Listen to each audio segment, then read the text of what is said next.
Half-Shell Oyster House offers award-winning cuisine and service. Named TripAdvisor Best Top 10 Small Chains in the United States. Voted Best Seafood in Mississippi Magazine 8 times.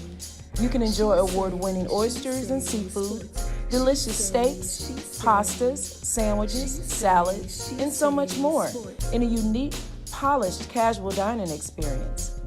Half-Shell Oyster House is located at 115 Laurel Park Cove, Suite 105, Flowood, Mississippi 39232. Or you can give them a call at 769-257-7586. And hey, tell them Sonia sent you. She say sports. She say sports. She say sports. She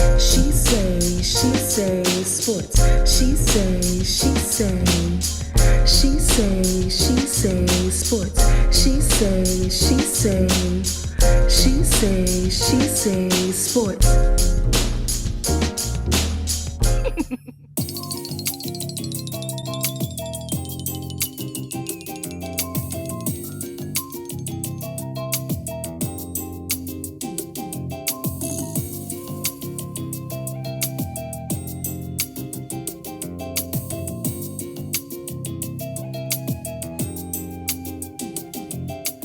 It's your girl Sonia, and welcome back to She Say Sports and our segment Kelsey's Corner.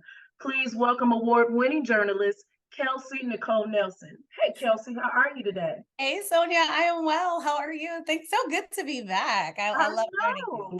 And it's sports is a never-ending story. It's so much going on. But we'll start our chat off with some Black girl magic. Ooh, I love it. Especially in the eyes of Jane Kennedy. We have to start with magic. My girl. Let's give it up for 19-year-old Coco Gauff. She has been taking over the tennis scene. Coco continues to wow us. Earlier in September, she won the 2023 U.S. Open, her first major singles title, beating world number 2 Arena Sabalenka. I know that's wrong. I think you did it good. I've been practicing that too. And the broadcast. Becoming the first American teenager to win the U.S. Open since Serena Williams in 1999. Yeah. What amazing. Bravo to her. But Kelsey, and I know I want her to be her own person, but is she the next Serena Williams? She is the next coming? Heavy question. I love Coco Gauff being in her own. And Sonia, I was watching one of her interviews, and somebody was comparing her to Serena, and she said, I idolize Serena, but I'm essentially going my own path, and I absolutely love that for her. I love that. And it's her own path. It's a different era, and I get it, right? I mean, she's doing things that we haven't really seen since Venus and Serena at that age. Again, 19, folks. She's 19. I mean, I don't want to call her baby, but to many of us, she's a baby still, right? She has so much life left. And I think that's what's so exciting. I love seeing her joy. I know her, the city of Delray Beach is doing a parade in her honor. So always love to get that hometown love for her. I'm not going to say the next Serena Williams yet, because she's still in the infancy, I'd say, right? I mean, we've seen her really grow and blossom, right? Coco Gauff to get to this moment. And I think that's why it's so special for her. And like you said, this US Open title, like you said, think about it, 1999. I mean, that's a whole generation of folks that were born since the last time that happened with Serena. True. And you said Sabalenka. I mean, I think we have to remember too, tennis really is an international sport. And so for an American, and that's what she represents, our country, America, to do that, I think it's so special. So she's amazing in her own right. I love watching her. Sloane Stephens, another Black woman that has Black girl magic, in the tennis world. But she's Coco Gauff for a reason, right? And I think we just need to let her story evolve. And I know Serena and Venus will be right there clapping along with her every step of the way. But let's not, I just hate that. I think so often we try to make people other people. It's kind of like me and you, right? Like you said, we have Jane Kennedy in the background, and me and you, yes. I mean, she set the path. She's a trailblazer, but me and you are our own people in our own rights. And so I just think we have to be very careful with it, especially with Black women. I think it happens so much more often because people get into this mindset, Sonia, that there can only be one. And that's not true. There can be many. And so that's why I love the trails that the Williams sister blazed for her. But let's let Coco continue to build her own destiny. Hopefully keep winning. It was amazing for her. So congratulations. Like you said, Grand Slam champion, Coco. That's amazing. also love about Coco, well, and like you said, she's representing the United States. She's ranked number 3 now. But what I Yeah. love about her is that she makes sure that you know that she's a devout Christian. Her Oh, relationship with the Lord is and on her point. parents. Yes. And she said since she was 8 years old, she and her father, they pray before the game, praying Yeah. safety for her and the other opponent. Yeah. So that says a lot about her character, Oh, I love it. about who she is. She's an amazing young woman, and I wish her the best. Absolute best. When you stay devout, and I'm a woman of faith, when you stay devout to your faith, you never stray away. I think good things happen. And I think that's what we're seeing in her story. And like I said, she's not afraid, to shy away from it. And I think we should praise her for that. Tim Tebow essentially got praised, Sonia, for his Christianity. Yeah. Kind of putting it out there. And then also just have to say quickly, her relationship with her father, and really her parents, but it's so special. It's so special. I think that's what we want to see more of, like just that beautiful Black family bond that happens. And this is honestly why I love sports. And you could tell when she won and she went to go find her dad in the crowd, and the mom came, it was special for her. I mean, that was such an emotional moment. You could tell, like, it wasn't just her win, it was her family's win because of what led her to that moment. So I just love that we got to see all of that on display, and really the world got to see all of that on display. That's true. Absolutely. Well, we're going to move on to the hottest football team in college sports right now. Oh my gosh. Wait, do I need to put some shades on, Sonia? I know. Dion shades? I need a pair of those, by the way, Dion. Send them my way. Those shades, I ordered some. They're not going to be here till Christmas, but that's my Christmas gift to myself. I love that. I got me a pair. But that doggone, the Colorado Buffs are on a roll. Last year around this time, last season, they were 1-11. They are 3-0 right now. 3-0. They've surpassed expectations. Surpassed the expectations, absolutely. And this game, they played Colorado State last week. The game was already full of drama 2 days before the game started. Kelsey, give us a little bit on that. Oh my gosh. Well, like you said, this game it already broke records, if you guys, the most watched 9.3 million people. I think at the high it hit 11.1 million folks, people. That is crazy. That's like what, a fourth of the I mean, what is that? Fourth of the country, or maybe it's half the country was watching this game. And like, the most watched game ever in the late time slot. Ever. And this is a Deion Sanders who essentially was looking for a position. Colorado offers it to him, and he's already changed the landscape, folks, and we're still early into the season. But as you said, I mean, so much anticipation for this game. Colorado State head coach Jay Norvell, who is a Black man. I know there was a lot of controversy about that. I know everybody didn't know that, but I don't know. I could tell. I think you should judge a book by its cover. I don't know. It was crazy. That was also, I think it was so huge too, though, that the most watched college game, folks, was by 2 Black head coaches. Let that sink in when you think about the college coaches. So for so long they've been controlled. If you think about it, the top coaches, have been white men. This is kind of why I was mad. There was an article, I think it was a Detroit newspaper, and they were talking about Mel Tucker and all that was happening at Michigan State, and like essentially saying like he's ruined it for Black coaches. I'm like, how in the world could you say that and juxtapose all Black coaches when you see what Deion is doing at Colorado? So this is why I said I hate groupings. I hate groupings because it's not the same. But all in all, Jay Norvell kind of added fuel to the fire when essentially he said that he was raised, to take your hat off and take your glasses off when you're talking to someone. It was throwing shade and jabs at Deion, who's infamous now for wearing the hat and the shades at games. But it's a smart marketing move by Deion, because look, folks, he's doing very well. The shades are selling very well. And 1.3 million in one day. Isn't that crazy? Gave his team shades. I mean, it's a brand. It's a brand. It's a brand. He is a marketing genius. He's a marketing genius, and his team. But then going back, like, so Jay Norvell, said that, and essentially said that's why his mom raised him. So people are like, wait, why is he talking about Deion's mom? And all of us that grew up back in the day, you never, even now, people don't talk about nobody's mama. Like, those are fighting words. Those are fighting words. And Deion, I think, took it as that, and said, this is personal. It's personal. He's really branded that phase. Brought the mama into the locker room. We got to see Deion's mom, and she said, I won't cuss on your show because we're a woman of faith, but she said, kick what to the team. So that's how it was personal. But all in all, I thought it was good. I mean, let's be honest. If Jay Norvell had never said these comments, most folks wouldn't have known who he was. And if anything, I think leading to a college football game, because Colorado State, most people really didn't know, even though it was a rivalry in the state, it added extra fuel to the fire. I mean, who would have said at the beginning of this football season that Colorado versus Colorado State would have been the most watched college football game? Oh, nobody. Nobody would have said that. Like, you would have said maybe USC, you know, the bigger schools. Or Oregon, yeah. Like, we didn't even have a quarterback until he played. Like, come on, folks. So all in all, to say, I thought it was a great game. I mean, Sonia, nothing else can keep me up till 2:30 here on the East Coast watching and I had to teach Sonia that next morning. I had to teach at 8 a.m. So I essentially pulled an all-nighter because I couldn't sleep. I mean, but Kelsey, what's so amazing though, I was sick. I was sick all last week. I was sounding like a man on my show, just sinus stuff. Okay. And I went to sleep on both games. I was watching Jackson. You fell asleep during this game? I was asleep. No, but it's like the Lord like touched me. It was like, you want to see this? It was 7:48 left in the fourth quarter. Oh, good. So you got to see. So I got to see the end and double overtime. I was like, oh my God. I couldn't go to sleep after that, and then I had to go sing the next day at church. It was crazy. I was just like, ridiculous how late it kept us up, but we wanted to. And think about it. When's the last time like you stayed up late and you wanted to stay up late? And again, for folks on the East Coast, y'all, it was 2:30 in the morning when that game ended. And we had church the next day and everything. Like, so you think about it, and it's like, what?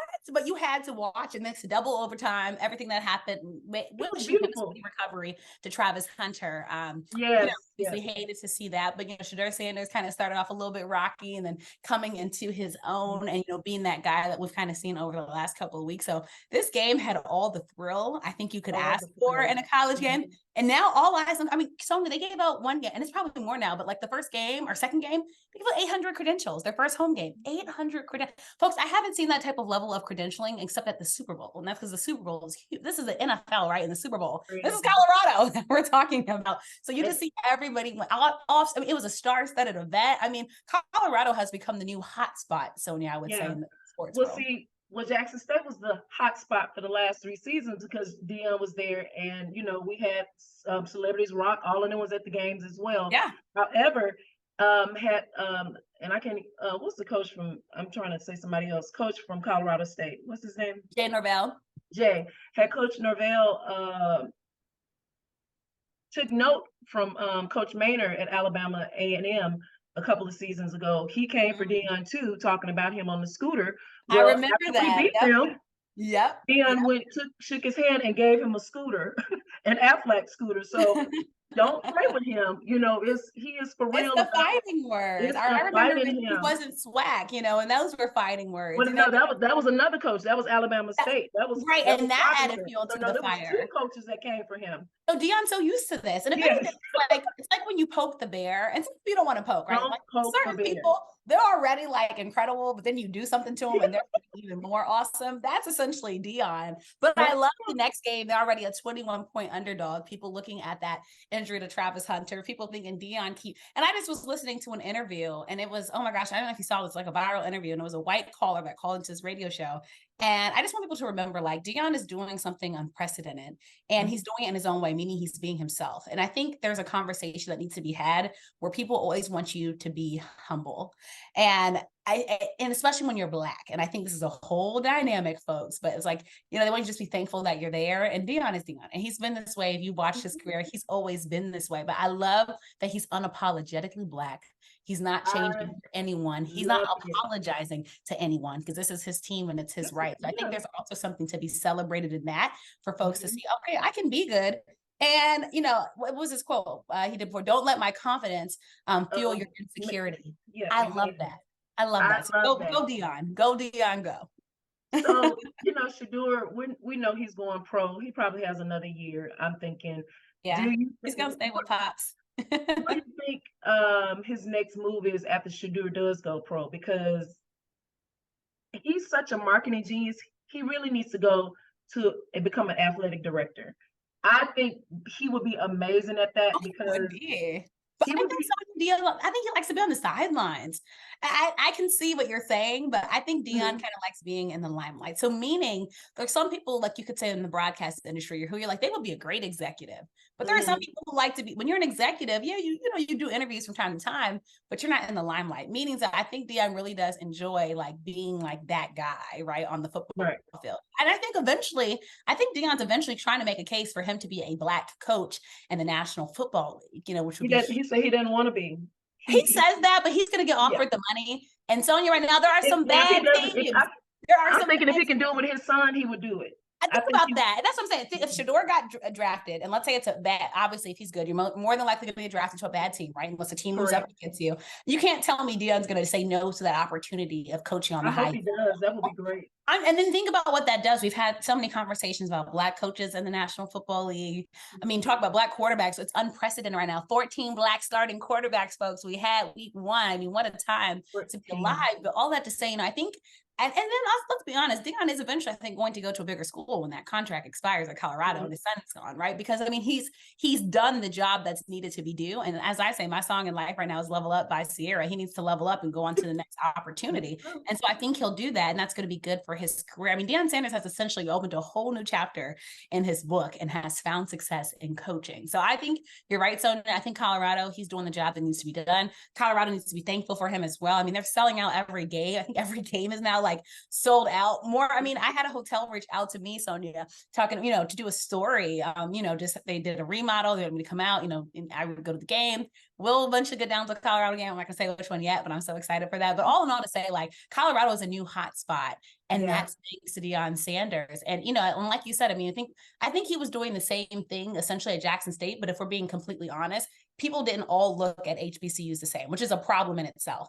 Now that he's at a white school, the world has. But why? And that's kind of sad though, because even what amazes me, which we got to move on from this story. What amazes me when he was at Jackson State, and I get, because your dad went to Grambling, we're rivals. The SWAC are rivals or whatever. But what amazed me, they hated the teams in the SWAC, hated for him to be at Jackson State. They did. But then when he left. But then they got mad when he left. Oh, Sonia, that's a whole conversation. That is that's a whole different conversation. We're going to have to do a show just on that. And that's so true. You should have been happy. We had him in our own backyard, y'all. I mean, he was in the SWAC. And he gave the blueprint. So he's going from school to school, giving the blueprint. Yeah. Whoever is the next coach there, all they have to do is follow the blueprint. But there'll never be Deion. No one, Deion. But you don't need another Deion. If anything, you wanted him to train folks, what I'm saying. His ways. But you have to do things your own way. It's kind of why different coaches have a good, like Bill Belichick, right? It has a good, his coaching tree usually gets on because he's showing them the blueprint, but then they go on to also do things their own way. So I think you're right. But, I think it's something to say that, like, I think people also get jealous, if we're being honest, when someone with a big personality gets all the attention and comes in and they feel like they've done the footwork, to be there, but they're not getting that attention. All of a sudden, this new person's getting attention. You're like, hey, well, what about me? But then all of a sudden when he leaves, well, why did he leave? I thought he wanted to be here. And it's like, you can't have both. You can't have both ways. This is me on social media. It's a conversation that's still happening. Like, I'm sorry, I just have to say this. It annoys me that some folks are still mad about Deion and holding that against him and not wanting him to win. Y'all, when Deion wins, it's a win for Black folks on that. And that's what I'm like, so you'd rather for a Black man to lose because it doesn't make sense to me. It's only 2 coaches out of Jackson State history that has ever quit being a coach at Jackson State. Deion and a coach from the 70s. I can't think of his name right now. He went on to TSU. It's like he broke up with us and people are upset about it. And it's like, relax. This man, he didn't use Jackson State. We use each other, if anything. Yes, so it was mutually beneficial. It was mutually beneficial. We have back-to-back SWAC championships. We went to the Celebration Bowl 2 seasons. The more notoriety.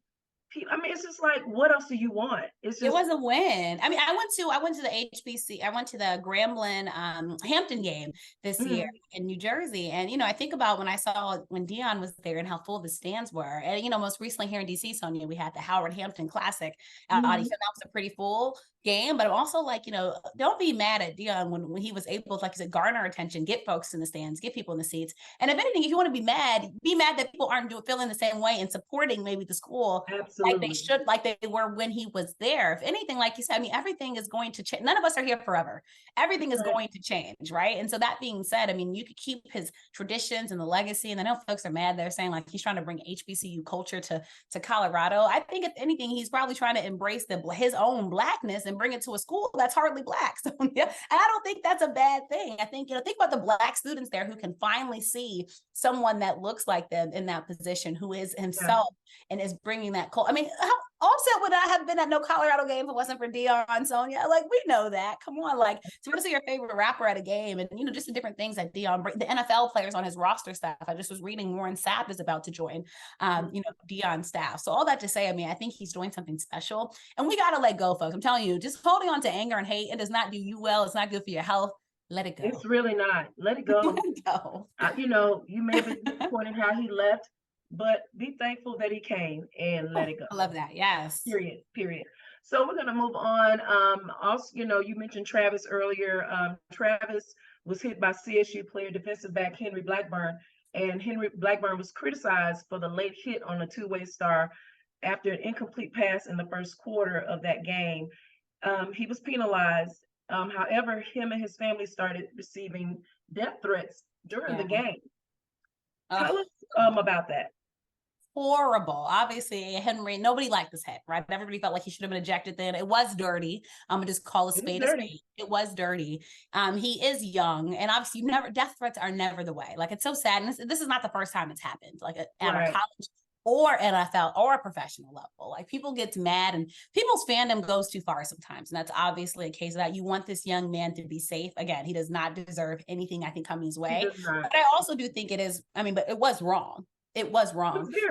It's sad people have taken it to the extreme level, Sonia. Travis Hunter has been the bigger person, I'll say, and come out and said, hey, it was a good football play. And I get it. That's the PR side. He has lacerations on his liver. You think about that. You saying that, and literally you were in the hospital. Think about, we had to get an update from his girlfriend from the hospital bed to know he was okay. And after the game, we really hadn't heard anything since he had got transported to the hospital. And then he essentially said he wanted to keep playing, but the medical staff essentially had to stop him. And thank gosh, because like you said, when a lacerated liver, like, folks, that's nothing to play with. Your liver is a very important organ in your body.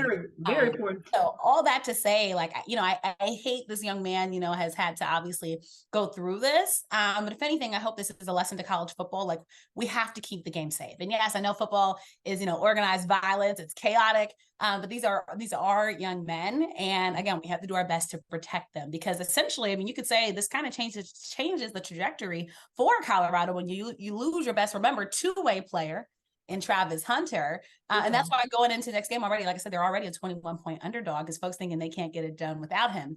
Now, if anything, this is going to hopefully cause somebody else to step up on that Colorado team. But I do pray for this man's family. I saw the phone number was posted, an address. Like, come on, don't do that. Well, I don't understand. That's bananas to me. That's crazy. And it's scary people can get your information so quickly. Right. Too. That's crazy. Now, Coach Prime, he did speak out, and he, said this was that it was wrong, disgraceful. Some people saw it as a dirty hit. Some people saw it as good football. But regardless, Henry is he's trying to do that, folks. Yeah. He's a child, not a child. He's a young adult. Yes. So, just leave him alone. Leave his family remember, alone. I'm old enough to remember, I remember when Jackson State and the tight end, Hayden Hagler, when he dropped that ball, he was he had, unfortunately, attacks, racist attacks, death threats, and everything else. And his mom had to jump in and say, my other child just committed suicide. I've got 2 children to commit suicide. Please let him be. Let him be. And it's so sad that has to happen. So you just wish, we got to do better as a society. Folks, if you see somebody doing something like this, call them out. Wrong is wrong. And again, there's one thing to be mad at somebody for doing something, but it's another thing to threaten that person's, safety. And it's a game, people. It's a game at the end of the day, right? It's a game. It's a game that we love. I get that. But now these people are probably going to obviously face, penalties, jail time, whatever else, consequences for what they've done. It wasn't worth it. It wasn't worth it. And thankfully, Hayden, he's doing well. He played last week. He's been playing, and he did not drop a ball. He's catching that thing. He's holding on to it. Hayden like, y'all ain't going to be back in my mentions. Well, this story, it makes me sad. You mentioned it earlier. Michigan State University announces plan to fire Mel Tucker amid sexual harassment allegations. Yeah. KNN, what's going on with this? Oh, this is messy, messy, So messy. messy. I know he's come out and since said that other motives are at play, and obviously anything sexual harassment, assault in college football, they have to get it right, because as we know, there's been too many incidents, and not even just college football. You remember Michigan and Nassar and the gymnastics case, right? So there, I mean, in collegiate, and honestly for Baylor, I mean, unfortunately, there's so many examples, Sonia, I could give you where these type of things have come into play. You hate to see it for a head coach, of a top university. I remember back in 2021, Sonia, when he got the contract, when it was 10 years, folks, 95 million cash money for a Black head coach. Oh my God. It was huge. It was huge news. And I remember, obviously everybody, praising him. You think about that's 2021, folks, we're in 2023. So we're talking about 2 years later and what he's been able to do with that Michigan State team. But all of a sudden, it's just, and also to say all that, to say some people were saying he might go to the NFL. They're saying his name has been a candidate for NFL head coaching job, Sonia. So obviously top level. LSU supposedly had mentioned his name. So all that to say, though, it's messy. It's nasty. It's messy. You can tell the university is trying to quickly separate themselves from him, especially when they came out with the termination, since he had this sexual assault claim against him. And if you think about it, remember we said 95 million. Think about it. I said year 2 of his contract. If this does essentially go through, he's right now trying to plead his case. I believe he has about 10 days to plead his case. 80 million, Sonia, he stands to lose from that contract, $80 million. This is something that I think we're all still figuring out kind of what happened. But supposedly he had admitted to making sexual comments and masturbating during an April 2022 phone call with somebody named Brenda Tracy, who is a rape survivor, who he brought onto campus twice to address his players, coaches, and staff about sexual violence. Mind you, brought somebody in to talk about sexual violence. That is so odd to me. It's nasty. I'm just be honest with you. I mean, again, I'm gonna make sure I say allegedly, because again, you have to always protect yourself in a legal sense. Right. But all that to say, like, if you read about this case, I don't know if you will have. So it just doesn't make sense, like why you would ever put yourself in this type of situation. Do you understand? Okay, let's get back to this 95 million. So how does his check look when he gets that? His, do they pay him once a month, once a year? How does that check look? And why would you put your career, your money in jeopardy? At risk. Over, and then this woman is coming, she's a rape survivor. Right. Know what's going on with her. So it doesn't make sense. It's alleged. So I'm waiting to hear the rest of this story because it's so crazy. But I will say, just so again, to talk about both sides, and I have to do this as a journalist, he's saying essentially that she's trying to distort him, essentially saying it was a mutually consensual relationships. It's not the same, but it kind of reminds me of the Ime Udoka situation in Boston. Not the same, of course, but kind of when somebody said it was consensual, but you're not supposed to be doing it. And essentially feels like, that he essentially said he was amazed by the sexual exploitation that has since happened. So again, he's basically saying it was a mutually consensual relationship. And of course, she's saying, no, it was not. And I was sexually harassed. So that's essentially what the case is about. Well, we will see. Mine office involved. It's messy, Britt. It's messy. Very messy. And, I know the university is trying to separate him, but they're probably trying to separate because when he got that contract, he was 11-2. When he signed that contract, and last season he was 5-7, including blowout losses to rivals Michigan and Ohio State. So, they like, it's probably twofold. They're trying to get rid of him, but we shall see. And then he's like married, I'm pretty sure, right? Like that's why I said, why would you destroy your family behind this? But that's why I'm like, I'm ready to hear both sides and see how this goes. I'm really curious. The stories are really, I hate covering them in sports, but they're important. They're important to cover. Shedding light, but it just, no words. I really have no words. I'm like, it doesn't make sense. Nothing makes sense in this case. It just does not make sense to me either, Kelsey. Well, Kelsey, right. If you're married, I'm sorry, we should never be having this conversation. Like, I just put a ring on it and just do what you need to do. 95 million. Okay, I'm done. So All right. I can't get over that. When I read, I'm like $95 million. Think what he stands to lose 80 million, folks. I mean, that's the big chunk. Essentially, he's going to lose a big chunk of what he was. I mean, now he's still going to be a millionaire, but still, sir. But this is going to be looming over his head. And think about it, in the climate that we're in now, like sexual assault cases, I mean, this is a climate now where it's going to be very hard for him, I think, to kind of get back into the collegiate world. Not even just collegiate world. I talked about folks, remember, he was being mentioned for some NFL jobs we're hearing rumors of. So think about that. Who wants to bring that, who wants to bring that to their campus? Who wants to bring that to their team? Because everybody right now is looking for good PR. I remember the whole Art Briles thing. I mean, all this to say, like, it's messy, it's nasty. And my heart goes out to her, again, if this is true, I feel for someone who was a rape survivor that then has to relive, parts of that, someone sexually harassing you. If somebody said they was trying to help you, or, I don't understand that. So I don't know. Kelsey, before we go, we play a game that we play called You Can Get With This or You Can Get With That. Okay. For the listeners and myself to get to know the guest better, I'll ask a few questions and you choose the one that best fits you. We have one more story, but we're out of time. Hold on. All right. Would you rather elope or have 300 people at your wedding?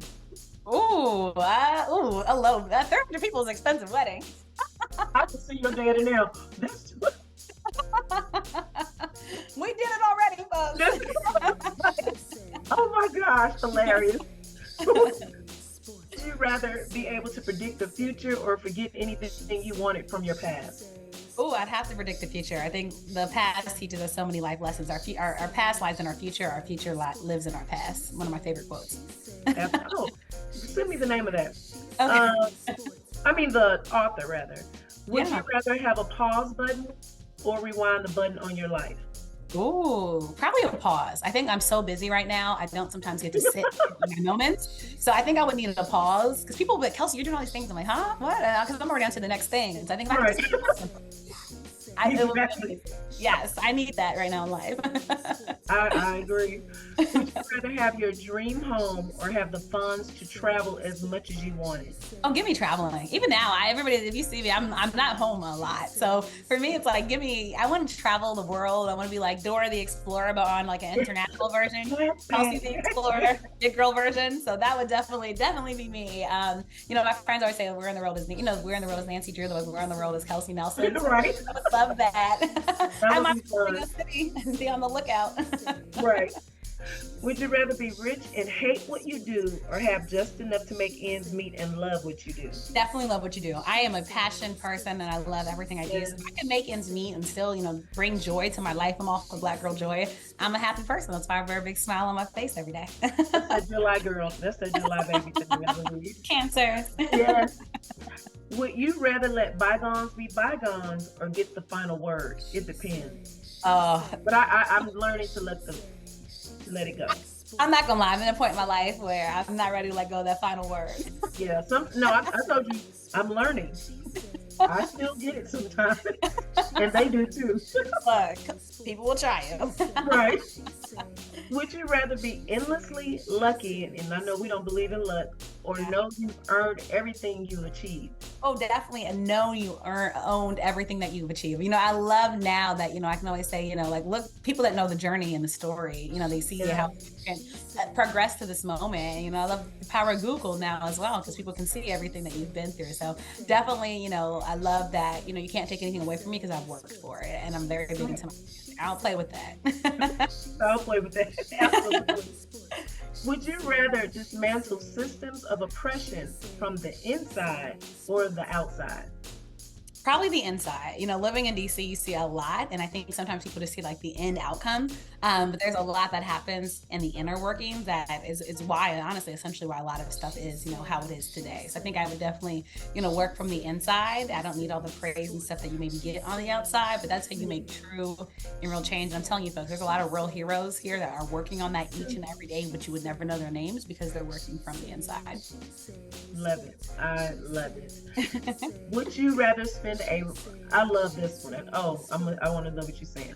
Would you rather spend a rainy day trying out a new recipe or marathoning movies? Oh, definitely marathoning movies. Let me tell you, folks, the way my schedule is, my stove is not going to touch a while. Me and Uber Eats have become best friends. I know. And I love movies. Like, I still am trying to find time to go see The Equalizer. So if I could just stay and watch movies, like I watched a Netflix movie last night, and I was in my happy place. Like, I know. Along, so definitely marathoning movie. Absolutely. I definitely marathoning movies because I don't have weekends are very rare for me. So when I do, I'm just trying to like lay on the couch. Yes. But I would like to try, like if it's like a real nice recipe where I can eat on it that weekend, but I'm like, Uber Eats, I kid you not. Uber Eats, and then I have a lot of chef friends in DC, so I'll invite them over. You go to them. And I'll watch the movies. Right. Teamwork. Right. Makes the dream work. Last one, would you rather find a meaning in what you accomplish in life or in who you surround yourself with? Ooh, definitely meaning in what I accomplish in life. I'm driven by legacy. Like, I want to leave a legacy, when I go from this earth, and I want people to remember, what I did. So I think that for me is definitely, I'm big on using my platform for a purpose. That's what drives me. And I want that to be my lasting legacy. So I think then that's what life is, just finding your meaning. So I do different things because I'm so much more, than just a sports reporter and host. I think I found my true meaning. And that's kind of what I work to push every day. So definitely meaning. It means a lot to me. I have to do the heart. Kelsey, thank you so much for joining me today. Thank you for having me. Listeners how they can follow you on social media, and tell them about how they can listen In with KNN. Yes, I am so excited. It's like happy joy because my trademark thing is like essentially almost done going through for Listen In With KNN. Awesome. So my lawyer touched base with me today. I'm like, it makes me so excited. But you can follow me on my website, KelseyNicoleNelson.com. It has all of my kind of work and what I'm doing. Follow me on social media, The Real K Nelson. I have a lot of cool announcements coming up, which I've been so excited about. So you can see what I'm going to be on national TV, as well as here locally. And also I'll be covering the games in the area. So if you want to ever check out what's happening with the Commanders, our Ravens, I'm your girl. Was doing the Mississippi for that overtime loss to the Liberty most recently. And MLBbro.com. You can also see that work. So follow me on Facebook, as Sonia said, just my name, Kelsey Nicole Nelson. I'm on all social media. About to get my TikTok game up. I'm going to enroll my little sister to help me. So also follow me on that, The Real K Nelson. And yeah, just my show, Listen In With KNN, is on Fox Sports Radio. I'm so excited to be debuting or relaunching, I should say, all new episodes beginning in October. So it's going to be in October to remember. I have a great all-star cast that will join me. So stay tuned for that. And just listeninwithknn.com. Awesome. And guys, you can follow me at She Say Sports on Facebook, She Say Sports 23 on Instagram, and please subscribe to our YouTube page, She Say Sports. Well, until next time, this is Sonia and Kelsey with Kelsey's Corner, and we'll see you next time on She Say Sports. Bye, guys.